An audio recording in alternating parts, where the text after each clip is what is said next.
Bienvenidos, hoy nos vamos a sumergir en las ideas de una figura que, prácticamente escribió el manual de liderazgo moderno, Warren Bennis. Casi nada.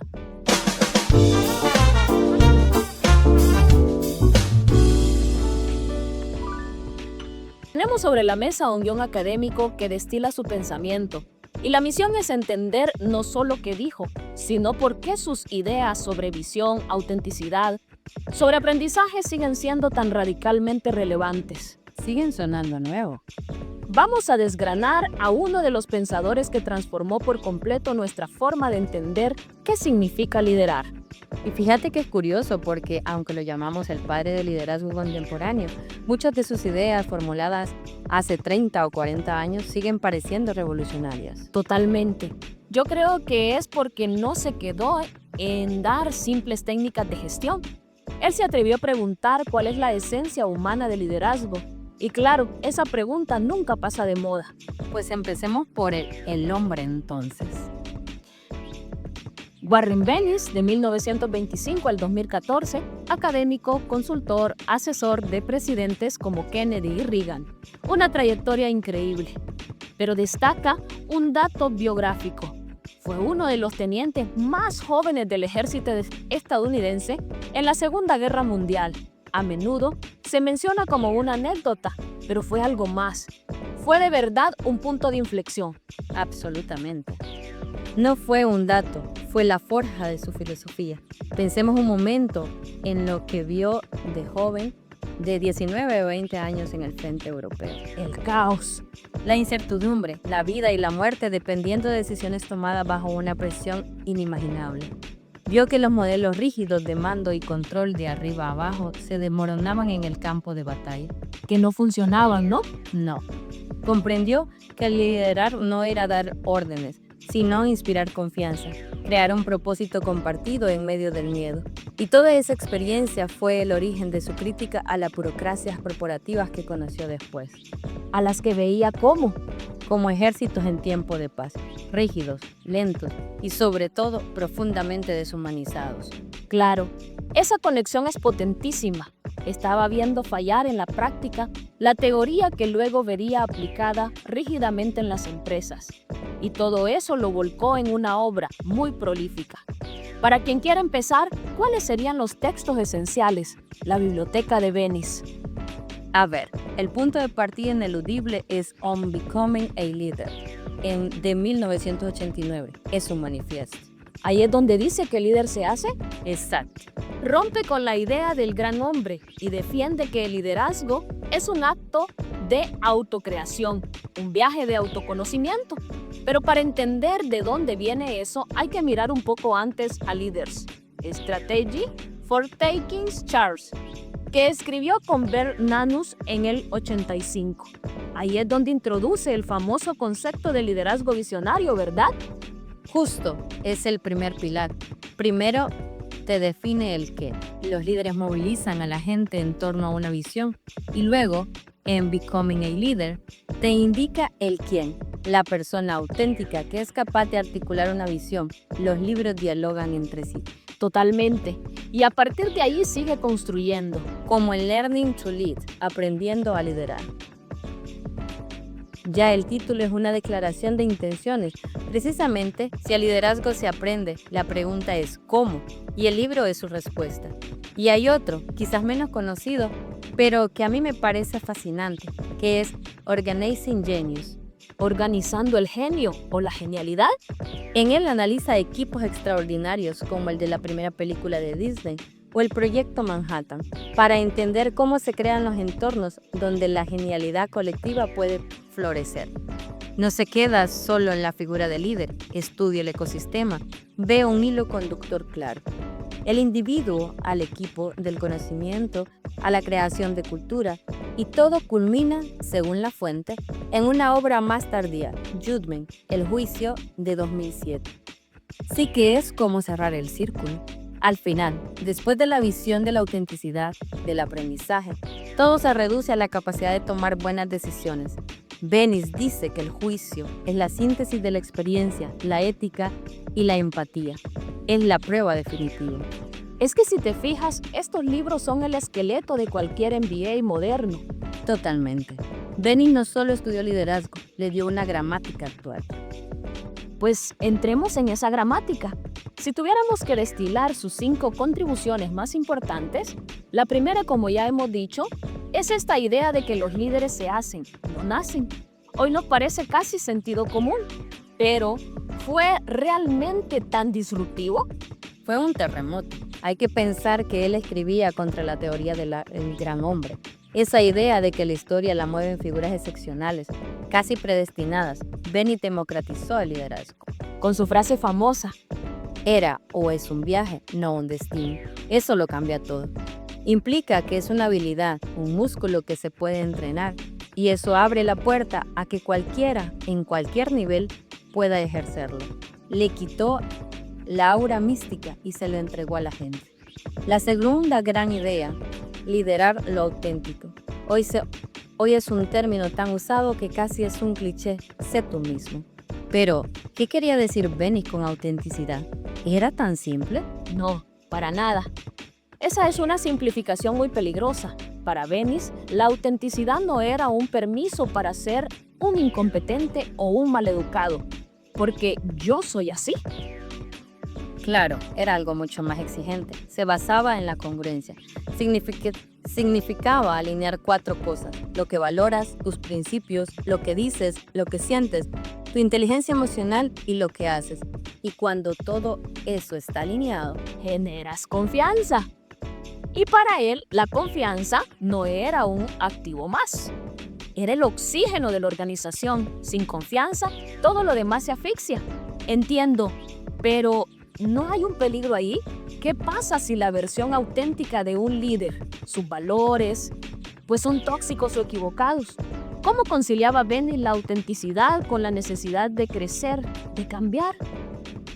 esa es una pregunta excelente y toca el núcleo de un pensamiento. La clave es que la autenticidad no es estática, está íntimamente ligada al aprendizaje.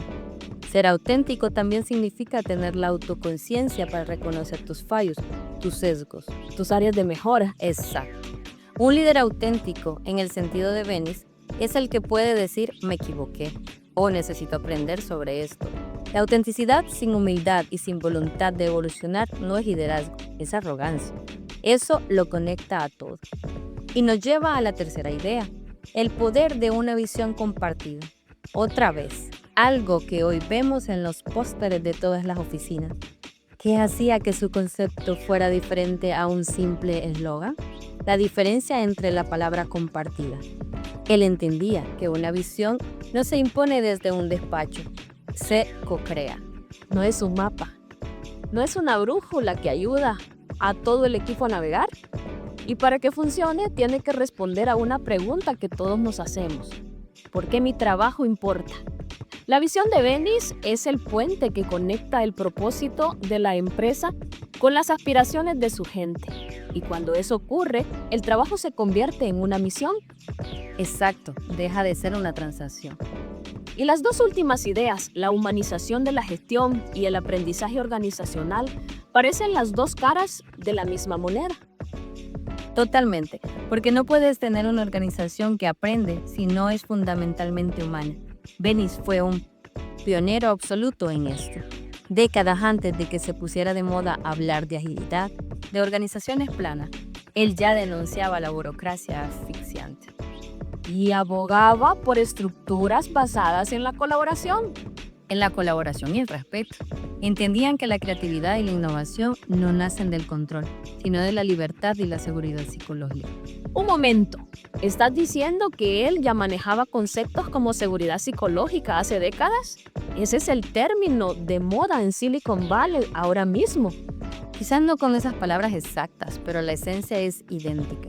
Hablaba de crear un clima de confianza donde la gente pudiera decir la verdad al poder sin miedo. Argumentaba que las organizaciones que castigan el error o la disidencia se están suicidando lentamente porque se privan de la información más valiosa para adaptarse. Vamos, estaba describiendo la cultura de Google o de Pixar, pero en los años 80. De acuerdo, profundicemos ahí. Has mencionado el liderazgo visionario como uno de sus pilares. Vamos a desempaquetar el concepto porque suena grandilocuente.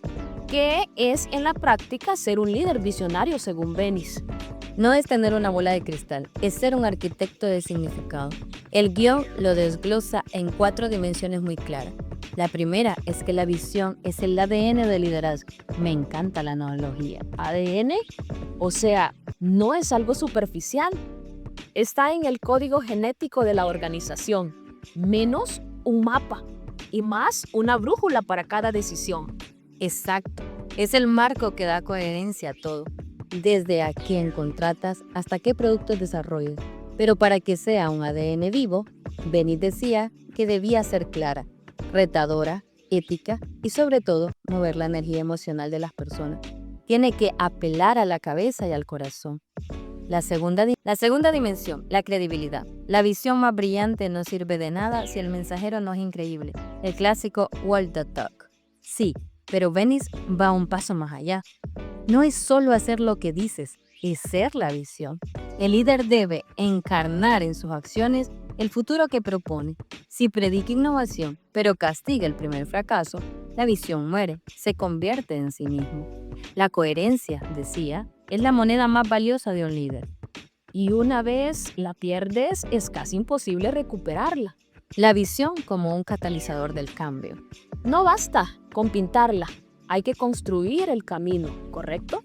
El líder visionario no es un poeta que describe un paisaje, es un ingeniero que elimina los obstáculos para llegar a él.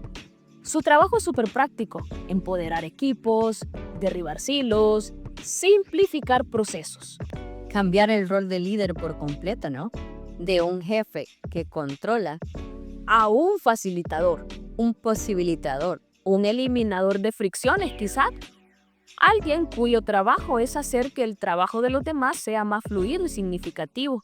Y eso nos lleva a la 4ª dimensión, la más profunda, la conexión entre visión, propósito y significado. Aquí es donde Benny se eleva. Su frase, los líderes son los guardianes del significado, es potentísima.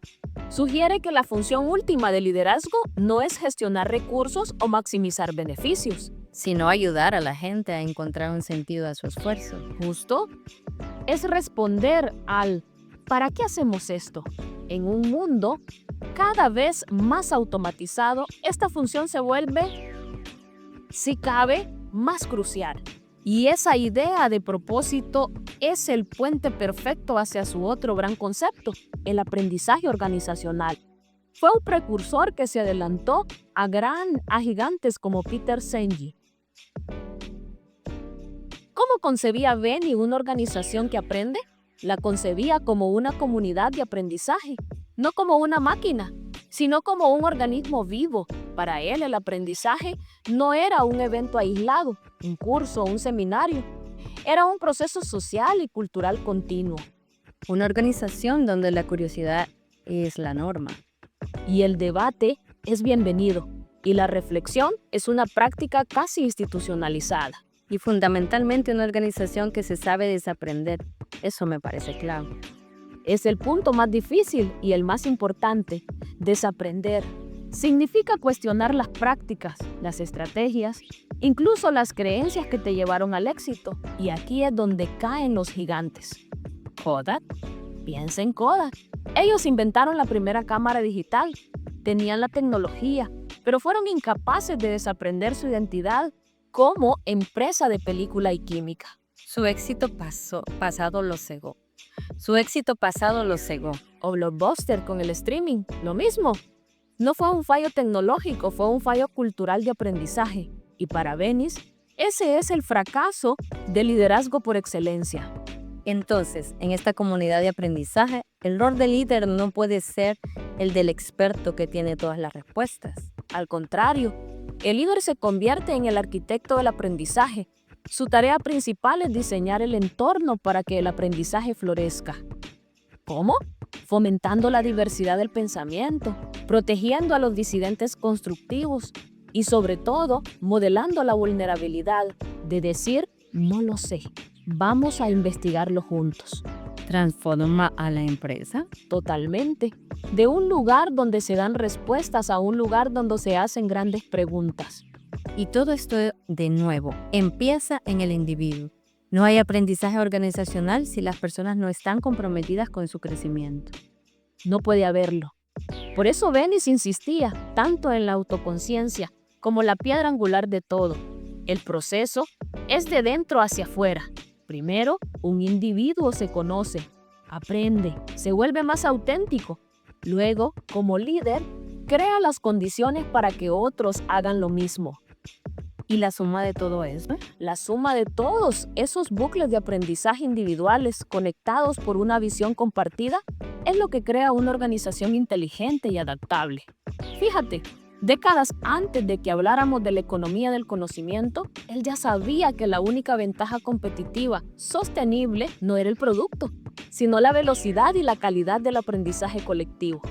Para resumir entonces, el legado de Warren Bennis es una visión de liderazgo profundamente humana. Nos enseñó que no es una posición de poder, sino un proceso de autodescubrimiento. Eso es. Que no se trata de tener todas las respuestas, sino de crear las condiciones para que surjan las mejores preguntas. Y que la tarea final no es gestionar personas, sino catalizar su potencial en torno a un propósito. Exacto. Nos dejó un mapa para navegar la complejidad, no desde el control, sino desde la confianza, la curiosidad y la sabiduría. Su pensamiento no es un manual de instrucciones, es una invitación a un viaje. Hemos repetido su frase, pero creo que es el cierre perfecto para su legado. Los líderes son los guardianes del significado. Es una responsabilidad inmensa. Y me deja con una pregunta que creo que el propio Bennis nos haría hoy. Él nos dice que los líderes deben dar significado al trabajo. En un mundo donde la inteligencia artificial y la automatización van a redefinir y quizás eliminar nuestras tareas, ¿cómo cambiaría esa responsabilidad? Buena pregunta. Se vuelve creación de significado aún más crucial, como el último bastión del liderazgo humano. Ahí queda eso. No tengo la respuesta, pero creo que darle una vuelta a esa idea es la mejor forma de honrar su legado. Como indica Warren Bennis, las organizaciones se transforman cuando las personas se atreven a aprender.